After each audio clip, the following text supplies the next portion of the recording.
नहीं साथियों, तो साथियों आज की इस क्लास में हम देखेंगे कि जो क्लास 12 है उसका जो ज्योग्राफी है यानी कि भूगोल है उसके जो रिवीजन चल रहा था साथियों, हमारे 10 अध्याय कंप्लीट हो चुके हैं, उसका रिवीजन कर रहे हैं साथियों। रिवीजन का मतलब है कि जो अन्य महत्वपूर्ण प्रश्न होते हैं वो देख रहे थे साथियों। तो दूसरे अध्याय तक हमने देख लिए हैं। तीसरा अध्याय साथियों 2025 में हटा दिया गया है, इस कारण से हम तीसरे अध्याय को नहीं देखेंगे। और तीसरे अध्याय का नाम था जनसंख्या वाला, जनसंख्या वितरण था उसका नाम। अब देखेंगे चौथा अध्याय का नाम है आपके पास मानव विकास वाला, मानव बस्ती, ये नाम है इसका। ओके साथियों, शुरू करते हैं। शुरू करने से पहले आपसे मैं यह बताना चाहता हूँ कि इस पार्ट 1 में हम देखेंगे ऑब्जेक्टिव क्वेश्चन देखेंगे साथियों। कहने का मतलब जो अब सद वाले क्वेश्चन होते हैं, A B C D, ABCD वाले क्वेश्चन होते हैं वो देखेंगे साथियों। शुरू करें। शुरू करने से पहले आपसे छोटी सी रिक्वेस्ट है साथियों कि एजीएम स्टडी चैनल को सब्सक्राइब करें ताकि सभी क्लास आप तक पहुंचे और किसी भी क्लास पर वंचित ना रहे साथियों। इससे बाहर यानी कि जो मैं बताऊंगा उससे बाहर कुछ भी नहीं आएगा। ये पार्ट नंबर 15 है। तो देखो साथियों, पहला क्वेश्चन है कि निम्नलिखित में से कौन सा कथन असत्य है। तो पहला है कि ग्रामीण बस्तियों के प्रमुख कार्य कृषि तथा अन्य प्राथमिक कार्यों से संबंधित होते हैं। दूसरा है कि नगर अपने चारों ओर के क्षेत्र से प्रक्रियात्मक रूप से जुड़ा हुआ होता है।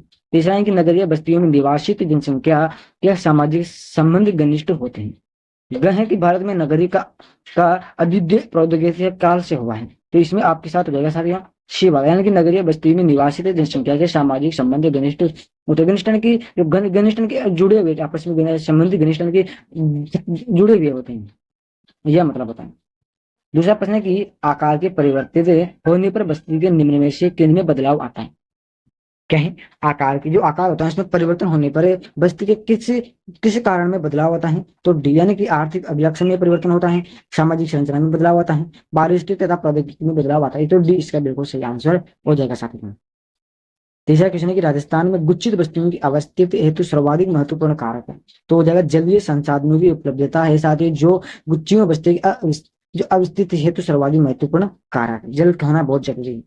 चौथा है कि भारत की जनगणना के अनुसार भारतीय नगरों को कितने वर्ग है। जो भारत की जनगणना है उसमें भारतीय नगरों को कितने वर्ग बांटे गए हैं, तो उसमें बांटे गए पहले 6 वर्ग। कितने बांटे गए सारे, 6 वर्ग बांटे गए हैं। पांचवा क्वेश्चन है वर्ष 2011 की जनगणना के अनुसार भारत की कुल जनसंख्या में नगरीय जनसंख्या का प्रतिशत रहा है। तो वो रहा है साथी 27.78। जो बात सुनो, वर्ष 2011 की जनगणना हुई थी साथी, उसके अनुसार भारत की कुल जनसंख्या में नगर में जनसंख्या कितनी, तो पूरी नगर में 27.78 जनसंख्या नगर में निवास करती थी 2011 के अंदर। और छठा प्रश्न है कि वर्ष 2011 में भारत जनगणना में भारत में 10 लाख से अधिक जनसंख्या वाले महानगरों की संख्या कितनी थी। तो 35। कितने थी साथियों, 2011 में जनगणना में जब भारत में जनगणना हुई थी 10 लाख से अधिक जनसंख्या वाले महानगर कितने थे, पूरे 35 थे साथियों। लगभग अब 50 हो चुके हैं, कितने, 50 से ज्यादा हो चुके हैं। सातवां क्वेश्चन है कि वर्ष 2011 में भारत में लोग नहीं भारत में मेगा नगरों की संख्या कितनी, मेगा नगर बहुत बड़े बड़े नगर होते हैं, उसकी कितनी संख्या थी 2011 में, तो 8 थी साथियों। लगभग अभी 15 या फिर 18 हो चुकी है। ओके साथियों, आठवां क्वेश्चन है कि निम्नलिखित में से कौन सा भारतीय नगर गैरीसन नगर की श्रेणी में नहीं आता है। तो अजमेर साथियों जो गैरीसन नगर की श्रेणी में नहीं आता है, गैसीय व्यवसाय मेरे साथ यहाँ। नब्बे क्वेश्चन है कि निम्नलिखित में से कौन सा भारतीय नगर शैक्षणिक नगर नहीं है। ओके, वो सी अहमदाबादी साथी जो शैक्षणिक नगर नहीं है। दसवां है कि भारत में सबसे छोटा 10 लाखी नगर यानी कि 2011 के अनुसार सबसे छोटा नगर 10 लाख वाला नगर कौन सा है, तो कोटा। 2011 के अंदर 10 लाख से कम जनसंख्या पाई जाती थी, वो पाती थी कोटा के अंदर।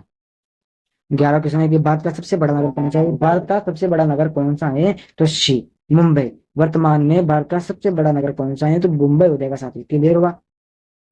12 क्वेश्चन है कि जल अभाव वाले क्षेत्रों में किस प्रकार की बस्तियां पाई जाती है। जल अभाव यानी कि जहां पर जल कम होता है वहां पर किस प्रकार की जनसंख्या पर किस प्रकार के क्षेत्र की जनसंख्या पाई जाती है। तो प्रकीर्ण प्रकार की क्षेत्र में वहां लोग पाए जाते हैं।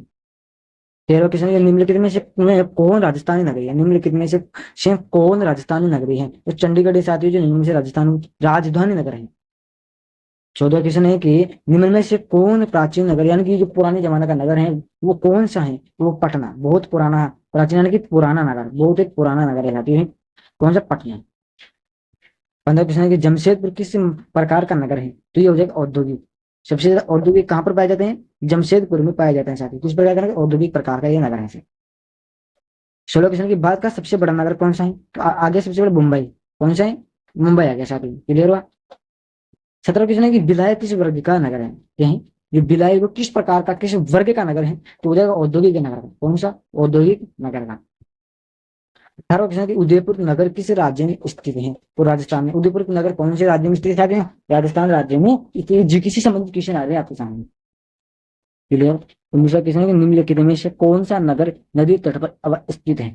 क्या है? स्थित है, अवस्थित है। तो कहने का मतलब भोपाल है साथी जो नदी तट पर अवस्थित है? नहीं। दूसरा क्वेश्चन है कि भारत की जनगणना के अनुसार निम्नलिखित में से कौन सी विशेषता नगर की परिभाषा का अंग नहीं है? तो 75% से अधिक जनसंख्या का प्राथमिक खंड में संलग्न होता होना, ये इसमें नहीं आता है। ये जनगणना के अनुसार निम्नलिखित नगर की विशेषता में नहीं आता है, परिभाषा के अंदर नहीं आता है। 21वां देखेंगे, निम्नलिखित में से किसी पर्यावरण में परिष्कृत ग्रामीण वस्तुओं की अपेक्षा नहीं की जा सकती? तो ये गंगा का जलोढ़ मैदान साथी जो अपेक्षा उसकी अपेक्षा उसकी विशेषता बुरा नहीं की जा सकती। 22वां, निम्नलिखित में से कौन में से नगरों का कौन सा वर्ग 2011 अपने पदानुक्रम के अनुसार प्रबंधीकरण? कहने का मतलब है कि निम्नलिखित नगर दिए गए उनमें से 2000 वर्ष 2011 में अपने पदानुक्रम के अनुसार क्रमबद्ध है 2011 में। तो डी डी हो जाएगा इसमें। व्रत मुंबई, कोलकाता, दिल्ली और चेन्नई। क्लियर हुआ। अब आगे देखेंगे एक अंक के आपके पेपर में आता है 1 नंबर का प्रश्न, 1 अंक के प्रश्न, 3 नंबर के प्रश्न, 5 अंक के प्रश्न। इस प्रकार से आता है। ये कितने नंबर का है साथियों? 1 नंबर का है। तो पहला कि लंबा और स्वस्थ जीवन जीना मानव विकास का एक महत्वपूर्ण पहलू है। इस कथन के समर्थक में आप क्या तर्क देना चाहते हो? तो जीवन जीवन एक तब सार्थक होता है जब लोग स्वस्थ होते हैं। लोगों का जीवन तब सार्थक होता है जब वो स्वस्थ रहते हैं, अच्छी प्रकार की सेहत रहती है, अपनी प्रतिभाओं को विकसित करने में सक्षम होते हैं। कहने का मतलब जो अपनी अंदर जो प्रतिभाएं छुपी हुई है उनको दिखाने का उनको मौका मिलता हो, समाज में भाग लेते हैं और अपने लक्ष्यों को प्राप्त करने के लिए स्वतंत्र रहते हैं। इस तरह का जीवन मानव विकास का एक महत्वपूर्ण पहलू होता है। दूसरा क्वेश्चन है कि मानव विकास की अवधारणा को परिभाषित करें। तो मानव विकास को विकास के उस प्रकार के रूप में परिभाषित किया जाता है जो लोगों की पसंद को बढ़ाता है और उनके जीवन को बेहतर बनाता है। तीसरा है कि किसी देश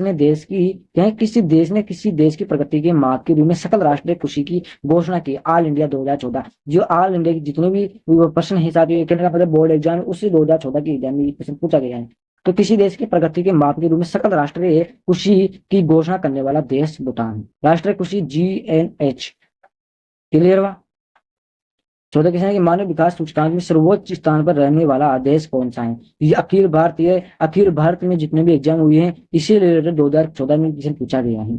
मानव विकास सूचकांक में सर्वोच्च स्थान पर रहने वाले देश नॉर्वे हैं। मानव विकास सूचकांक के मुद्दे में भारत के किस राज्य की रैंक सर्वोच्च है? तो केरल राज्य की HDI में सर्वोच्च रैंक है। किसमें? HDI में। छठा क्वेश्चन है कि मानव विकास को मापने के किन्हीं 2 प्रमुख क्षेत्रों का उल्लेख करें। तो ये दिल्ली की 2013 एग्जाम हुई थी, इसमें पूछा गया है 2 प्रमुख क्षेत्र गए, स्वास्थ्य और शिक्षा। लास्ट एंड फाइनल क्वेश्चन है सातवां कि मानव विकास का सबसे महत्वपूर्ण पहलू कौन सा है? दिल्ली की 2018 एग्जाम में पूछा गया था।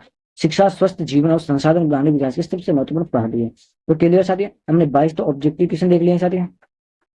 ओके, और साथ में क्या देख लिया? 1 नंबर वाले प्रश्न देख लिए। कल भी हम 3 नंबर वाले और 5 नंबर वाले देखेंगे साथियों। तो दोस्तों को जैन सेवा।